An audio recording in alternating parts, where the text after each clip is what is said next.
Matapos ang mabigat na upset ng Ateneo Men's Volleyball Team sa UST, muntik naman gulatin ng Ateneo Women's Team ang unbeaten Tigresses sa Women's Division pero kinapos ang Blue Eagles. Ateneo ginulantang ang UST, muntik na ang no sweep pero Tigresses tuloy ang unbeaten record. Angge Poyos na injured pero may 22 points. UP may block party versus NU. Pero bago yun mga ka-V-Heads, huwag kalimutang mag-subscribe at i-click ang notification bell para updated ka sa aking latest videos.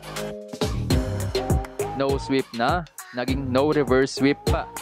Nauwi sa bato ang muntikang no sweep ng Ateneo kontra sa undefeated UST. Pero hindi nagpaawat ang Tigresses para ituloy ang kanilang nasimulang legacy, winning 8 straight games.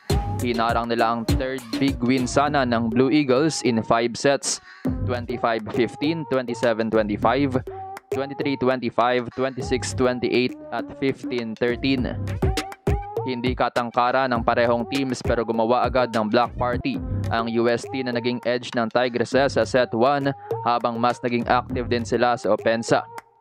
Naging problema naman ng Ateneo ang depensa ng UST mapanet of floor defense kaya mababang conversion ng kanilang wing hitters sa unang set. Dinomina ng UST ang Ateneo sa set 1, 25-15. Mas maganda naman ang pinakita ng Ateneo sa umpisa ng set 2 leading as much as 3 points. Mas nakadepensa ng Blue Eagle sa lapag pero mainit pa rin ang net defense ng UST. Mas nakapag-convert naman ng scorers ng Ateneo habang namigay rin ng UST ng errors. Pero kinapos ang endgame ng Ateneo with Jurado saving UST 27-25.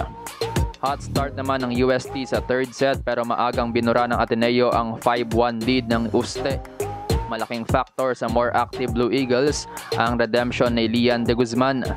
Nagkapalitan naman ng lead ang dalawang team sa latter part ng set. In-extend ni Giselle Chunashima ang game para sa Ateneo 25-23. Sa fourth set, tuloy ang depensahan ng dalawang teams habang gigil naman na bumawi si Angge Poyos in terms of attacking para sa UST. Pero para sa Ateneo, bawing-bawi din si Lian de Guzman na nanguna para itabla ang game sa 17-all. Nadali naman ng minor injury si Angge Poyos ng UST pero pinilit pa rin makabalik sa game. Nagkaroon pa ng extension ng set 4 at si de Guzman ang nagbigay ng fourth set win para sa Blue Eagles 28-26. Nagbawian naman ang dalawang team sa deciding 5th set pero abante. Sa change court ang Ateneo 8-7. Dalawang players naman ng UST ang slightly injured kabilang si Angge Poyos na bumangga sa LED barrier ng 4th set. Gumante naman ng 4-0 run ng UST kasama ang dalawang crucial service aces ni Carvalho pero nakabalik ang Ateneo 13-all. Back-to-back points ang pinakawala ni Jonah Perdido to win the game para sa Uste.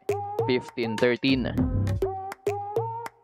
Player of the game si Reg Jurado with 19 points and 10 digs.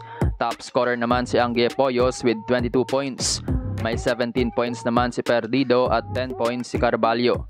Sa Ateneo may 22 points, 12 digs si Lian de Guzman, 21 points, 14 digs si Sobi Buena, 21 points, 10 digs si Chunashima at 12 points naman si Sulit. Na out-attack ng Ateneo ang UST 72-66 pero bawi ang Uste sa blocking 14-5 at sa aces 7-3. Habang sa naunang match binigyan ng UP Fighting Maroons ng magandang laban ang Season 85 silver medalist ng NU Lady Bulldogs 25-21, 30-32, 25-17 at 25-19 pabor sa NU. Pinakabangan ng UP ang NU sa first 2 sets. Naisalba pa ng Lady Bulldogs ang opening set pero sa bakbakan ng extended second set, hindi umubra ang composure ng Lady Bulldogs. Pero sa third at fourth set, wala ng petiks-petiks para sa NU at nanlamon na nga ang outside hitter duo nila na sina Bella Belen at Vangeline Sug. At si Alin Sug nga ang player of the game matapos gumawa ng 20 attacks, 1 block and 3 aces with 8 digs and 12 receptions. 21 points naman ang binuhos ni Bella Belen plus 13 receptions.